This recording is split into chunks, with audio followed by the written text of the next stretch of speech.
Hello, hi, Nirupama Chatterjee in my channel. And first thing first, a well informed person is more likely to survive longer, as we all know, and have a better quality of life than uninformed ones. An apple a day may no more keep a doctor away. So, fundamental basic knowledge about your health, about the health facilities nowadays is imperative.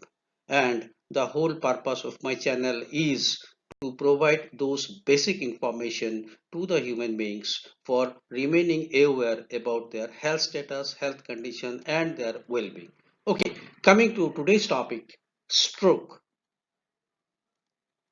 Now, this is a very familiar term actually. Everybody, all the people knows about the term stroke, but what is the inner meaning and how it happens?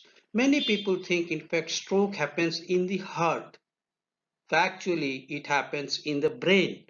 It is not with the heart, but it's with the brain. And a stroke is always a medical emergency. It happens when a blood vessel in the brain bursts, or more commonly, when a blockage happens there. Without treatment, cells in the brain quickly begin to die. This can cause serious disabilities or even the final step, that is death. If a loved one is therefore having any of the stroke symptoms, call the emergency right away. Now, what are the symptoms of stroke? Numbness or weakness of the body, especially on one side, vision changes in one or both the eyes, trouble in swallowing, severe headache with an unknown cause, problems with dizziness, walking, or balance, confusion, trouble speaking or understanding others, difficulty walking, including staggering or wearing, coordination problem in the arms and hands, slurred speech or inability to speak, sudden deviation of the eyes toward one direction, seizures, irregular breathing, stupor, coma. Now, if these are the symptoms ever you come across in any one of your relatives, friends, or people around you, or even you suspect for yourself, it's a symptom of stroke. So think fast. FAST stands for what? It stands for face dropping. Ask the patient for a smile. Does one side droop in his face? Arm weakness or numbness. Speech. Can the person repeat a simple sentence? Do they have trouble or slur words? Time to call emergency. Don't delay. So that is the first meaning how to go about with a patient having a stroke. Acting fast is key to stroke survival. As I said, if the face droops or there is weakness in the arms or there is a difficulty in speaking or in speech, it's time to call emergency. So if you suspect a stroke, be fast. Now, be fast in itself is an abbreviation for understanding and managing stroke. B stands for balance. Does the person have a loss of balance? Watch it. Has the person lost vision in one or both eyes? Does the person's face look uneven? Can the person raise both arms for 10 seconds? Is the person's speech slurred? Time is brain. Call emergency. Time equal to brain damage as far as stroke is concerned. Every second therefore counts. Without oxygen, brain cells begin dying within minutes. Once brain tissue has died, the body parts controlled by that area won't work right. This makes stroke a top cause of long-term disability. There are clot-busting drugs that can curb brain damage, and they must be given within a short time of the attack, usually within 3 hours or when symptom starts. Now, how the diagnosis goes about. Diagnosis goes through imaging techniques like CT scan, MRI, or ultrasound. You may get other types of tests such as EKG that checks your heart's electrical activity and an EEG that checks your brain's electrical activity. Now, coming to one form of stroke, that is ischemic stroke.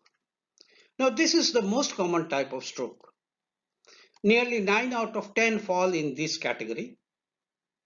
An ischemic stroke happens when a blood clot blocks the supply of blood to or in the brain. The clot may start in that spot or travel through the blood from where elsewhere in the body. Clogged arteries are a top cause. Now, clogged arteries, maybe it appears to be or it sounds to be a little technical. So, in the layman language, if I can just elaborate on, we daily on a daily basis we use our taps, and there is normal flow of water. But over a period of time, when rust accumulates within the pipes or tape, the flow of water calms down. That is a common knowledge, all of us we know. So with the accumulation of rust within the pipes or in the tape, the flow of water calms down. Similarly, in the exact manner, when there are blood accumulation or there are atherosclerosis or accumulation of fat cholesterol within the arteries, which narrows down the flow of the arteries diameter, then the flow of blood gets disturbed, and over a period of time that can lead to blockage. Now there is the second type, hemorrhagic stroke. Hemorrhagic strokes happen when a weakened blood vessel in the brain actually bursts. The result is bleeding inside the brain that can be hard to stop. The most common cause is high blood pressure, which is a very common disease. Other causes include aneurysms or AVMs, that is arteriovenous malformations, which weaken blood vessel in the brain. Now then comes mini stroke, TIA, which stands for transient ischemic attack. Now transient ischemic attack, often called mini strokes, are also an emergency. When they happen, blood flow is temporarily hampered in part of the brain, causing stroke-like symptoms. When the blood flows again, the symptoms stop. You can't tell at the time if it's a stroke or a transient ischemic attack or TIA. Having a TIA is also a warning sign. So see your doctor if you think you have had one. Emergency treatments. What's there for ischemic strokes? The goal is to restore blood flow immediately. A clot busting medication called TPA is very good at dissolving clots and cutting the chance of long-term damage, but it must be given in time, usually within 3 hours of the attack. Then what is the treatment, emergency treatment for hemorrhagic strokes? These are harder to manage actually. Treatment usually involves trying to control high blood pressure, bleeding, and brain swelling. Now, causes. What are the causes for ischemic strokes? Clogged arteries are a top cause. Now, as I explained, what is a clogged artery, comparing it with a clogged tape or pipe in our toilet, bathrooms, wherever. Plaque made of fat, cholesterol, and other things builds up in the arteries. What is plaque? As I said, when rust accumulates within the tape, and it actually hampers the flow of water. Similarly, plaque formation is there within our artery, and plaque is formed with the accumulation of fat, cholesterol, and other things that builds up in the arteries, causing plaques. Somewhere scientifically it is termed as atherosclerosis also, leaving less space to or for blood to flow. Like when rust accumulates in pipes or tapes, there is less space for the water to flow, disturbing the flow of water. Similarly, the same way, plaque actually leaves very less space for blood to flow in our arteries. A blood clot may lodge in these narrowed space and can cause ischemic stroke. All that plaques make it easier for a clot to form and can also rupture, blocking blood flow. Hemorrhagic strokes. What can be the causes? This can happen if uncontrolled high blood pressure bursts and weakened arteries. Therefore, monitoring your blood pressure is very, very imperative and important. Risk factors.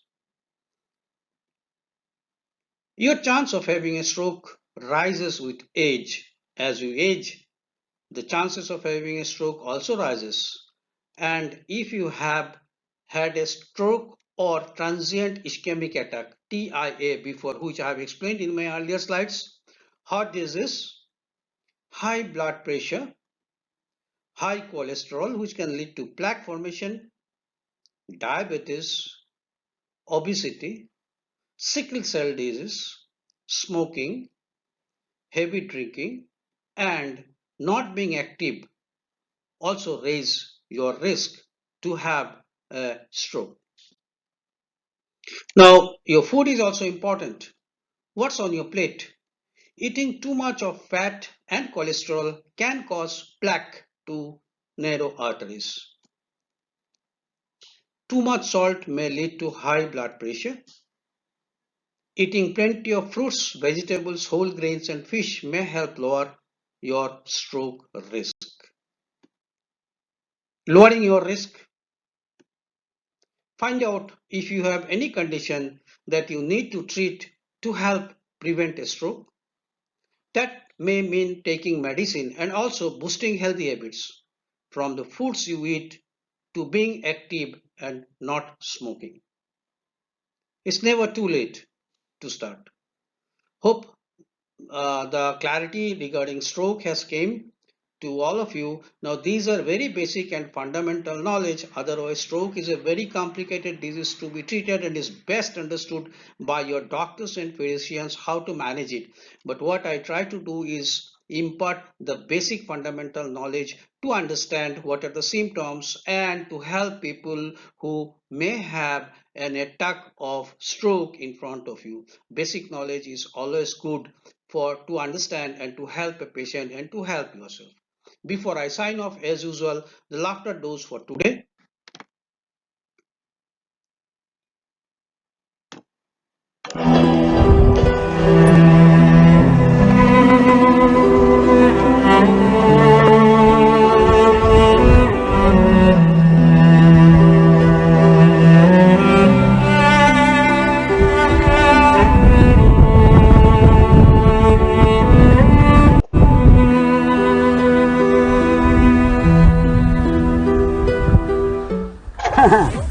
我的娘啊，吓死宝宝！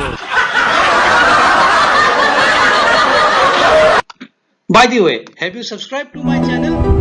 If not, kindly subscribe. That will be motivation to share all such kind of basic health information to you. Keep you aware. Please subscribe and share. Meanwhile, thank you for watching and goodbye till I see you all next time.